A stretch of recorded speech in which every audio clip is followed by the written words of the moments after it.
Hello, welcome to my channel Educational Warrior.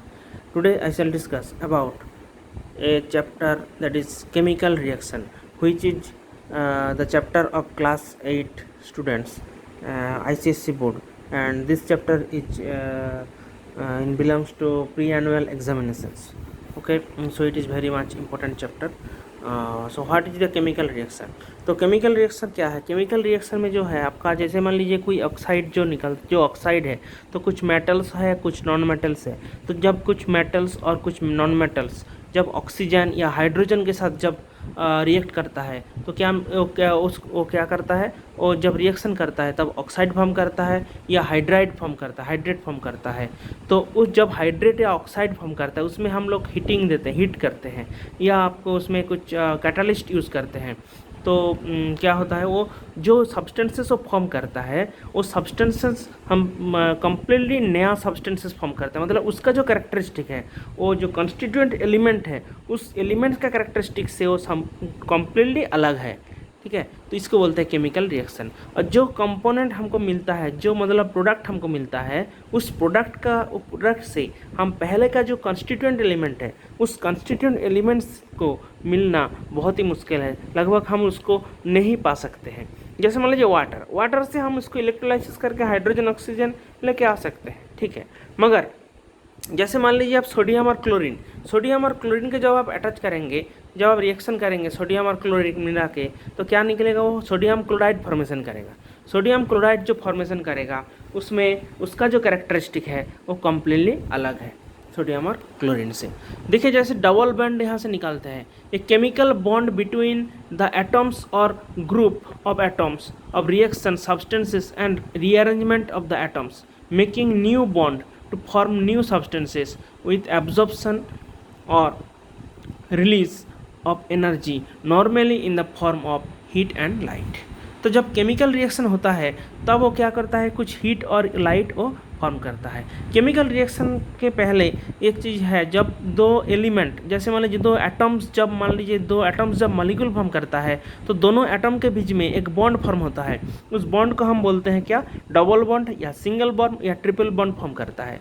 तो क्या निकलता है, एक मॉलिक्यूल फॉर्मेशन कर। जैसे मान लीजिए हाइड्रोजन का जो मॉलिक्यूल है उसको हम H2 से बोल सकते हैं, H2 बोल सकते हैं। H2 में क्या होता है, दो जो हाइड्रोजन एटम्स है, वो एटम एक डबल बॉन्ड फॉर्म करके H2 मॉलिक्यूल फॉर्म करता है। सिमिलरली ऑक्सीजन जो मॉलिक्यूल फॉर्म करता है, दोनों ऑक्सीजन का जो एटम्स है वो डबल बॉन्ड के साथ अटैच होके एक O2 मतलब ऑक्सीजन का एक मॉलिक्यूल फॉर्म करता है। ओके, तो ये होता है आपका डबल बॉन्ड। तो इसमें बोला है कि ए chemical bond is the attractive force that holds the atom of molecule together in A compound. तो कंपाउंड में जो एलिमेंट्स होता है, जैसे मान लीजिए HCl, सोडियम क्लोराइड, NaCl, तो उसमें जो आपको एलिमेंट्स, जो आपका कॉन्स्टिट्यूएंट एलिमेंट जो होता है या जो एटम्स होता है, वो एटम एक दूसरे के साथ एक बॉन्ड तो ही नहीं होता है, उसके एक बॉन्ड के साथ वो आपसे जुड़ा रहता है, एक स्ट्रॉन्ग बॉन्ड से वो जुड़ा रहता है। ओके, तो chemical reaction are represented by chemical equation. तो केमिकल रिएक्शन को हम केमिकल इक्वेशन से रिप्रेजेंट कर सकते हैं। The substances taking part in the reaction are called the reactant and the new substances form are called product. तो देखिए यहाँ पे जैसे मान लीजिए एक रिएक्शन है NaOH, सोडियम हाइड्रोक्साइड और HCl। ये जो है NaOH और HCl, इसको हम बोलते हैं रिएक्टेंट। और उससे क्या प्रोडक्ट हमको मिलता है, NaCl, सोडियम क्लोराइड एक प्रोडक्ट मिलता है और वाटर एक प्रोडक्ट मिलता है। उसके बाद है, देखिए, characteristic of chemical reaction. Chemical reaction का कैरेक्टरिस्टिक क्या है, कुछ कैरेक्टरिस्टिक, जैसे मान लीजिए evolution of gases. Second characteristic है यहाँ पे चेंज ऑफ कलर। तो फर्स्ट कैरेक्टरिस्टिक है इवोल्यूशन ऑफ गैसेस, मतलब कुछ केमिकल रिएक्शन से हमको क्या मिलता है, कुछ गैसेस मिलता है, मतलब गैसेस इवॉल्व करता है, गैसेस को क्रिएट करता है और उसको निकालता है। जैसे मान लीजिए जिंक के साथ जब सल्फ्यूरिक एसिड को जब हम रिएक्ट कराते हैं, जिंक के साथ जब सल्फ्यूरिक एसिड यहाँ पे रिएक्ट होता है, डाइल्यूट सल्फ्यूरिक एसिड मतलब क्या है, सल्फ्यूरिक एसिड में आप अगर वाटर मिलाएंगे तब उसको बोलते हैं डाइल्यूट सल्फ्यूरिक एसिड। अगर सल्फ्यूरिक एसिड में वाटर के अमाउंट बहुत ही कम रहेगा, बहुत ही कम सल्फ्यूरिक एसिड रहेगा, मतलब बहुत ज़्यादा वो डेंस रहेगा, तब उसको हम बोलते हैं कि कंसनट्रेट सल्फ्यूरिक एसिड। तो जिंक के साथ जब सल्फ्यूरिक एसिड अटैच होता है तो क्या निकलता है, वो जिंक सल्फेट और हाइड्रोजन गैस फॉर्म करता है। सिमिलरली पोटासियम क्लोरेट को जब हीट करेंगे, आप स्ट्रांगली हीट करेंगे तो पोटासियम क्लोराइड फॉर्म करेगा, उसके साथ पोटासियम क्लोराइड के साथ ऑक्सीजन गैस फॉर्म करेगा। नेक्स्ट है यहाँ पे सोडियम सल्फेट। देखिए सोडियम सल्फाइड जो है Na2SO3, सोडियम सल्फाइड को जब हम HCl डायल्यूट हाइड्रोक्लोरिक एसिड के साथ जब हम इसको रिएक्ट कराएंगे तो क्या आएगा, ये सोडियम क्लोरीन के साथ अटैच होकर सोडियम क्लोराइड और H2O वाटर फॉर्म करेगा और सल्फर डाइऑक्साइड गैस फॉर्म करेगा। अब देखिए यहाँ पे बोला है एफरवेसेंस। एफरवेसेंस क्या है, the formation of gas bubbles in a liquid during a chemical reaction is called effervescence. तो केमिकल रिएक्शन के समय जब कुछ गैस बबल्स निकलता है तब उसको बोलते हैं effervescence. Formation of gas bubbles, जब गैस बबल्स निकलता है केमिकल रिएक्शन के समय तब उसको हम बोलते हैं एफरवेसेंस। नेक्स्ट है चेंज ऑफ कलर। तो कुछ केमिकल रिएक्शन में क्या होता है, कलर चेंज होता है। मान लीजिए एक जो आपका रिएक्टेंट है, रिएक्टेंट का जो कलर था तो उसका जब रिएक्शन होगा, रिएक्शन होने के बाद जो प्रोडक्ट हमको मिलेगा उस प्रोडक्ट में क्या है, उसका कलर चेंज होता है, इसको बोलते हैं change of colour. Okay,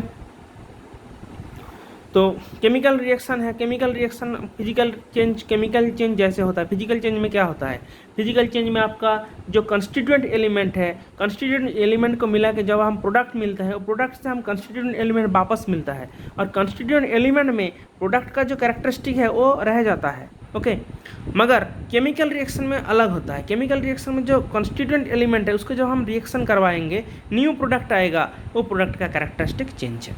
next यहाँ पे जो आपका चेंज ऑफ कलर है उसका कुछ यहाँ पे रिएक्शन दिया है। जैसे मान लीजिए आयरन के साथ जब कॉपर सल्फेट हम रिएक्ट करवाएंगे, कॉपर सल्फेट को ब्लू सॉल्यूशन को जब हम रिएक्ट करवाएंगे तो कॉपर सल्फेट का जो कलर है क्या है, ब्लू है।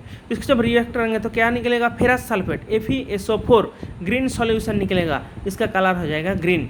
ओके, तो यहाँ पे CuSO4 को जब हम दोनों आयन से डिवाइड करेंगे, Cu प्लस SO4 माइनस आएगा, तो यहाँ पे SO4 माइनस जो है वो Fe के साथ अटैच होके ferrous sulphate green solution form करेगा। और यहाँ पे कॉपर का कलर क्या रहेगा, रेड डिपोजिट। कॉपर थोड़ा सा रेडिश टाइप का कलर है, रेड कलर है, तो रेड डिपोजिट करेगा। नेक्स्ट है कॉपर सल्फेट के साथ जब हम H2S हाइड्रोजन सल्फाइड, जिसको हम रॉटन एग के जैसा इसका स्मेल है, इसके साथ जब हम रिएक्ट करवाएंगे कॉपर सल्फेट का सॉल्यूशन को, तो क्या निकलेगा, यहाँ पे कॉपर जो है वो सल्फर के साथ मिला के कॉपर सल्फाइड फॉर्म करेगा। कॉपर सल्फाइड का जो कलर है वो ब्लैक सॉलिड है वो, और यहाँ पे जो आपका था ब्लू था, ये कॉपर सल्फेट सॉल्यूशन जो था वो ब्लू था, तो यहाँ पे हो जाएगा ये ब्लैक सॉलिड। नेक्स्ट है सल्फ्यूरिक एसिड फॉर्म करेगा, H2SO4 फॉर्म करेगा। नेक्स्ट है जब लेड नाइट्रेट है, लेड नाइट्रेट है, एक वाइट सॉल्यूशन है। लेड नाइट्रेट के जब हम लेड नाइट्रेट जो है white solid when heated strongly, तो लेड नाइट्रेट के जब हम स्ट्रांगली हीट करेंगे तो क्या निकलेगा, यहाँ पे PbO लेड ऑक्साइड फॉर्म करेगा, लेड मोनोक्साइड जिसको बोलते हैं लेड मोनोक्साइड फॉर्म करेगा, और नाइट्रोजन डाइऑक्साइड फॉर्म करेगा। ओके, नाइट्रोजन डाइऑक्साइड एक गैस है, इसका कलर है रेडिश ब्राउन, और ऑक्सीजन गैस फॉर्म करेगा। नेक्स्ट है कि फॉर्मेशन ऑफ प्रेसिपिटेट। तो ये सब होता है केमिकल रिएक्शन का प्रॉपर्टी। प्रेसिपिटेट फॉर्म करेगा। प्रेसिपिटेट मतलब क्या है, एक इनसॉल्युबल सॉलिड होता है जो आपका सॉल्यूशन का नीचे जमा रहता है। ओके, वो सॉल्यूशन में घुल नहीं जाएगा, मतलब सॉल्यूशन में वो आप मिक्स नहीं हो पाएगा, वो सॉल्यूशन का नीचे जमा हो जाएगा, मतलब जो पॉट है पॉट का नीचे जमा हो जाएगा। जैसे मान लीजिए यहाँ पे बोला है कि certain chemical reaction are characterised by the formation of insoluble solid substances called precipitate. Okay, तो यहाँ पे जैसे मान लीजिए सिल्वर नाइट्रेट को जब हम सोडियम क्लोराइड से आपको रिएक्शन करवाएंगे तो सिल्वर क्लोराइड का एक वाइट प्रेसिपिटेट मिलेगा और सोडियम नाइट्रेट मिलेगा। ओके, नेक्स्ट फेरस सल्फेट को जब हम सोडियम हाइड्रोक्साइड से अटैच करेंगे, रिएक्शन करवाएंगे, तो फेरस हाइड्रोक्साइड और सोडियम सल्फेट का एक प्रेसिपिटेट यहाँ पे मिलेगा। सिमिलरली यहाँ पे जो है बेरियम क्लोराइड को जब सल्फ्यूरिक एसिड से रिएक्शन करवाएंगे तो बेरियम सल्फेट का एक वाइट प्रेसिपिटेट और हाइड्रोक्लोरिक एसिड मिलेगा। नेक्स्ट है change of state. State change होगा। स्टेट चेंज मतलब क्या है, सॉलिड से लिक्विड या लिक्विड से गैस, ऐसे स्टेट चेंज बोलता है इसको। तो in many chemical reaction change of state is observe. For example the reaction might start with the solid, liquid और गैस। जैसे मान लीजिए the physical state in the reaction can be change here. यहाँ पे बोलता है कि फोटोसिंथेसिस जैसे है, फोटोसिंथेसिस में क्या है, वो एक फोटो इलेक्ट्रिक रिएक्शन होता है इसमें, फोटो इलेक्ट्रिक रिएक्शन। इलेक्ट्रिसिटी में एक होता है, इलेक्ट्रिसिटी में क्या है, सम केमिकल रिएक्शन ओकर only when electricity is passes through the reactant. जब इलेक्ट्रिसिटी पास होता है तब कुछ केमिकल रिएक्शन होता है। जैसे मान लीजिए वाटर में जब हम इलेक्ट्रिक करंट फ्लो करेंगे, वाटर में क्या होता है, वाटर में हम लोग को एसिड देना पड़ता है, एसिड के साथ मिक्स करना पड़ता है, एक इम्प्योर बनाना पड़ता है, तब हम इसको जब इलेक्ट्रिसिटी फ्लो करेंगे तो ये दोनों आयन से डिवाइड करेगा, दोनों कॉन्स्टिट्यूएंट एलिमेंट में डिवाइड हो जाएगा, हाइड्रोजन और ऑक्सीजन में। ओके, नेक्स्ट है यहाँ पे प्रेशर। देखिए प्रेशर से कुछ रिएक्शन होता है। जैसे मान लीजिए हम chemical reaction take place when the reaction are subjected to high pressure. जैसे नाइट्रोजन और हाइड्रोजन के जब हाई प्रेशर से हम इसको रिएक्ट करवाएंगे, कितना प्रेशर है, 200 एटमॉस्फेरिक प्रेशर और 450 डिग्री सेल्सियस में, तो ये अमोनिया में फॉर्म हो जाएगा। ये दिखा है, देखिए दोनों साइड से ही रिएक्शन हो सकता है। ये मतलब अमोनिया से हम नाइट्रोजन हाइड्रोजन भी मिल सकता है, और नाइट्रोजन और हाइड्रोजन को हाई प्रेशर से हम अमोनिया में भी कन्वर्ट कर सकते हैं। नेक्स्ट बोलता है कैटालिस्ट। कैटालिस्ट क्या करता है, कैटालिस्ट केमिकल रिएक्शन का स्पीड कब बढ़ाते हैं कभी कम कर देते हैं। जो केमिकल रिएक्शन का स्पीड बढ़ा देते हैं उसको बोलते हैं पॉजिटिव कैटालिस्ट, जो कम करते हैं उसको बोलते हैं नेगेटिव कैटालिस्ट। तो catalyst is the substances that either increase or decrease the rate of the chemical reaction while itself undergoing any chemical changes during the reaction. तो पॉजिटिव कैटालिस्ट कौन है, when a catalyst increase the rate of chemical reaction it is known as the positive catalyst। Positive catalyst क्या करता है, chemical reaction का rate speed जो है speed बढ़ा देते हैं उसको। जैसे यहाँ पे देखिए पोटासियम क्लोरेट को जब हम मैंगानीज डाइऑक्साइड से हम इसको हीट करेंगे 300 डिग्री सेल्सियस में, मैंगानीज डाइऑक्साइड के साथ हम हीट करेंगे, मैंगानीज डाइऑक्साइड यहाँ पे पॉजिटिव कैटालिस्ट का काम करेगा। तो क्या निकलेगा यहाँ पे, KCl पोटासियम क्लोराइड फॉर्म करेगा और ऑक्सीजन फॉर्म करेगा। तो इसका स्पीड क्या करता है, रिएक्शन का स्पीड बढ़ा देते हैं ये MnO2। नेक्स्ट है यहाँ पे देखिए नाइट्रोजन और हाइड्रोजन का जब हम 200 से 900 एटमॉस्फेरिक प्रेशर में हम इसको 450 डिग्री सेल्सियस में हम इसको रिएक्ट करेंगे तो अमोनिया फॉर्म करेगा। तो यहाँ पे हम कैटालिस्ट यूज़ कर रहा है, कौन सा कैटालिस्ट यूज़ कर रहे हैं यहाँ पे, आयरन कैटालिस्ट यूज़ कर रहे हैं यहाँ पे। नेक्स्ट है आपका प्रोमोटर्स।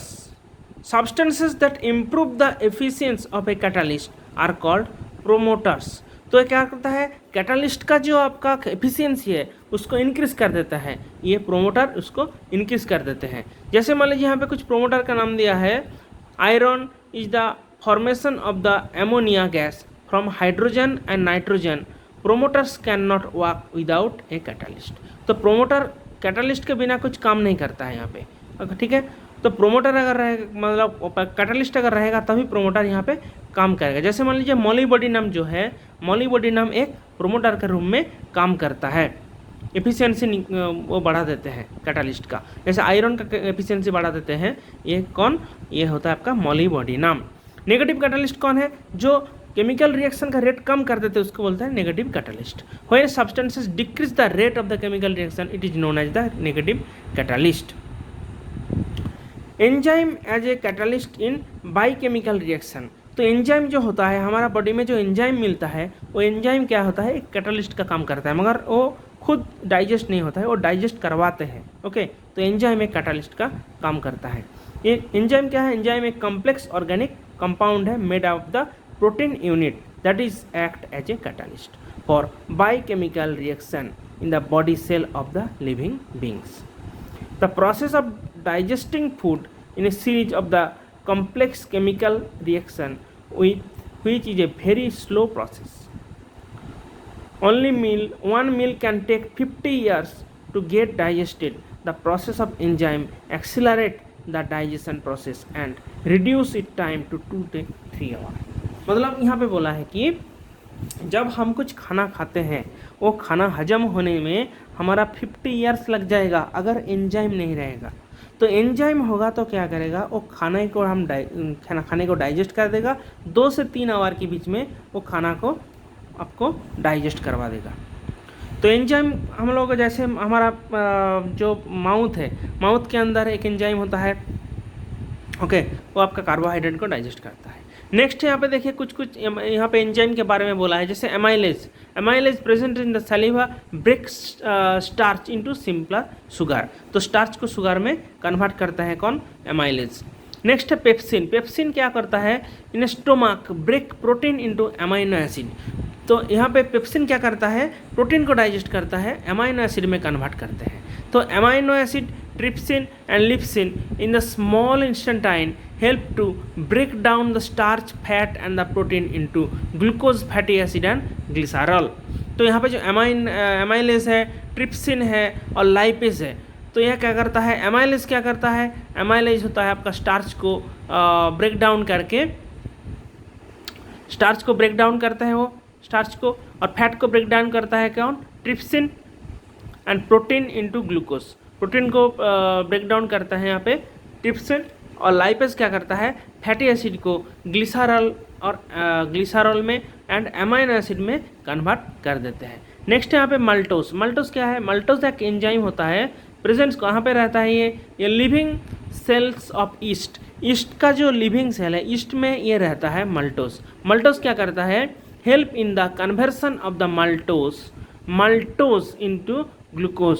तो देखिए यहाँ पे माल्टोस को क्या करता है, ग्लूकोज में कन्वर्ट करता है कौन, माल्टेज एक एंजाइम, माल्टेज याद रखिएगा ये स्पेलिंग, माल्टेज एक एंजाइम है जो माल्टोज को कन्वर्ट करता है ग्लूकोज में। ओके, नेक्स्ट है एक द एंजाइम जायमास जो है एंजाइम, वो क्या करता है, which is present in the yeast cell में रहता है जायमास एंजाइम। वो क्या करता है, help in the fermentation of glucose into alcohol. तो ग्लूकोज को अल्कोहल में कन्वर्ट करता है कौन, जायामास। जैसे मान लीजिए यहाँ पे जो ग्लूकोज को दिया है C6H12O6 ग्लूकोज का जो फार्मूला है, इसको जायामास क्या करता है, इसको ethyl alcohol C2H5OH ethyl alcohol और कार्बन डाइऑक्साइड में कन्वर्ट करता है। ओके, यहाँ पे कुछ देखिए, यहाँ पे कुछ क्वेश्चंस वगैरह है, एक्सरसाइज वगैरह है, एक्सरसाइज आप कर लीजिएगा, उसके साथ यहाँ पे जो आपका केमिकल इक्वेशंस दिया है, जो केमिकल रिएक्शन में यहाँ पे complete and balance the following chemical equation. तो ये केमिकल इक्वेशन को आप कंप्लीट कीजिएगा, उसके साथ बैलेंस करना पड़ेगा। जैसे मान लीजिए यहाँ पे N2 और O2 है, N2 और O2 मिला के क्या में होता है, H2S और Cl2, ये मिला के क्या करता है, यहाँ पे सोडियम और H2O, ये यहाँ पे इसका जो प्रोडक्ट है, प्रोडक्ट वगैरह आपको लिखना पड़ेगा। सोडियम क्लोराइड और AgNO3, ये आपको क्या मिलेगा,